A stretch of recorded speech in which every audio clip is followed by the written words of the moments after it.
જૈન મિત્રો નમસ્કાર, હું એડવોકેટ વિમલ રાદડિયા આજે ફરીથી તમારી વચ્ચે ઉપસ્થિત થયો છું કાયદાની વાત ફાયદાની વાતમાં.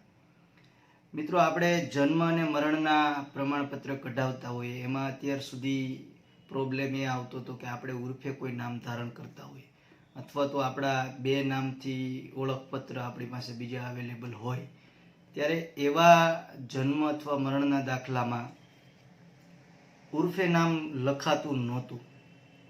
મિત્રો, ગત 25 સપ્ટેમ્બર 2024ના રોજ રાજ્ય સરકારના આરોગ્ય વિભાગના જન્મ અને મરણ રજિસ્ટ્રારે એક પરિપત્ર જાહેર કરી અને એ બાબતની ચોખવટ કરેલી છે કે હવે પછી જન્મ અને મરણના દાખલામાં ઉર્ફે નામ પણ લખી શકાશે.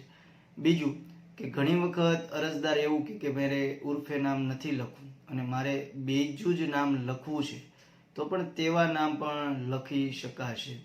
અને મિત્રો, આ પરિપત્રથી એક સ્પષ્ટતા પણ એ કરી છે કે અગાઉ જે રદ થયેલા પરિપત્રનું અર્થઘટન હવે પછી આવા રજિસ્ટ્રારે કરવાનું રહેશે નહીં અને જ્યારે આવા જન્મ અને મરણના દાખલામાં સુધારા માટે અરજી આવે ત્યારે પુખ્તતા ભર્યો નિર્ણય કરવાનો રહેશે. એટલે આવી અરજીઓ કોઈ પણ કારણ વગર નામંજૂર કરવાની રહેશે નહીં.